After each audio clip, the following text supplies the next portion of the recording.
Welcome to a Harsh Reality broadcast on the 6th of January 2014. The title of this presentation is called Evidence of Economic and Social Collapse is Clear. Reality has arrived. People who follow my channel have known for several years that I have been concerned about global Western economies. There is now evidence of economic and social collapse. It is starting to happen. If we have a look at this slide, there is actually a programme tonight in the UK about Benefit Street, and the Express covers the article here, and it says Benefit Street exposed, the street where 9 out of 10 households are on welfare. Broken Britain reliance on welfare is exposed tonight in a series about a street where 9 out of 10 people live on benefits. This is truly shocking, but the problem is a lot of people now believe they are just entitled to benefits, and they're quite cavalier about it. It'd be very interesting to watch this programme, and I'll be watching it tonight, and I will give some feedback on it.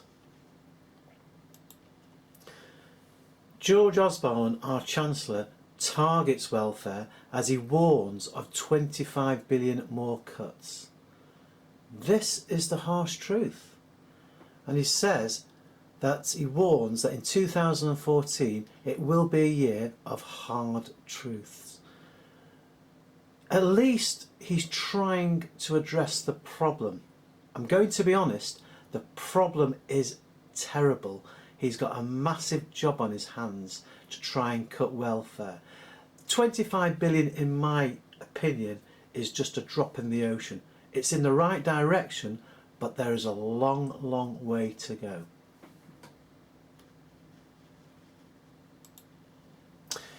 In the Mail Online, there is an article, and it says here, basic principle of Enoch Powell's Rivers of Blood speech was right, says Nigel Farage. Now I'm talking from the UK, but in the US you may not know Nigel Farage. He is the leader of UKIP, which is the United Kingdom Independence Party. From my point of view, he has very sound ideas, and he's trying to support the people of the country. The politicians, the mainstream politicians, seem to be out of touch now. But what he's put here, UKIP leader was asked if he agreed indigenous population were strangers in their own country before being told it was part of Powell's speech. And Mr Farage said it was true in a lot of England. And he does speak for the people. He understands that the massive wave of immigration is going to be detrimental to the country. Now, from my point of view, I have absolutely no problems with immigration, but I do have problems when it seems to be uncontrolled. And from the 1st of January of this year, the Romanians and Bulgarians were given free access to the country, and they're now going to compete with the people already here, and all it's going to do is drive down jobs. It's going to drive down the wages. We're going to have more unstable work patterns, such as 0-hour contracts. But this is a reality, and it only seems to benefit big business, the multinational corporations. Here we go. British companies, the most optimistic for 20 years. Well, it might be optimistic for British companies because they're taking advantage of the people who are competing for low grade paid jobs, and it's truly awful. I think this is going to cause a lot of social unrest in the UK. The golden days are over, and there's going to be a wider gap between the haves and the have-nots.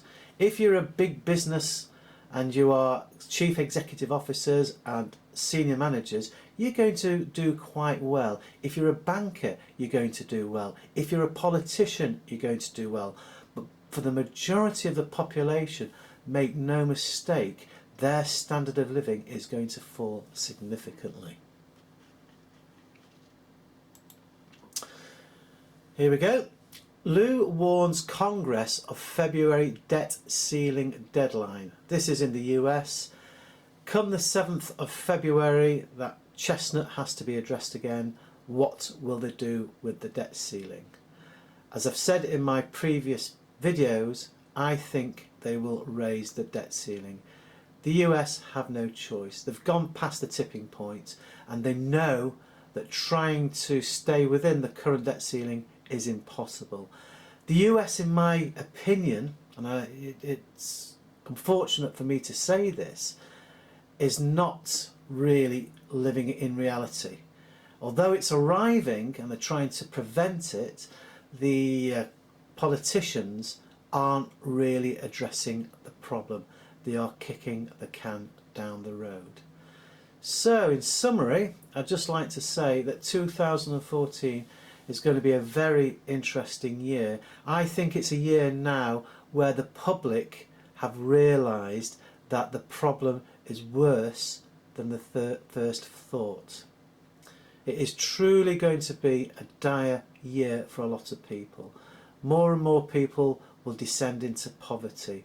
And from my point of view, I can't see any escape from this. As I've said, and people who've followed my channels have noted that I've said that the government has to face reality, but they keep deferring it. And the reason for deferring it is not to have the collapse on their watch. But it will happen, and the problem is when it does happen, it's going to be a dreadful collapse. From my point of view, it's already happening, but it will accelerate.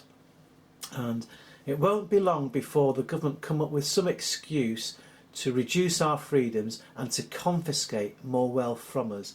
And in my last video, I was worried about governments actually taking money from people's bank accounts, known as bail-ins. I honestly think that is a real reality. Anyway, thank you for listening. I will do another post next week.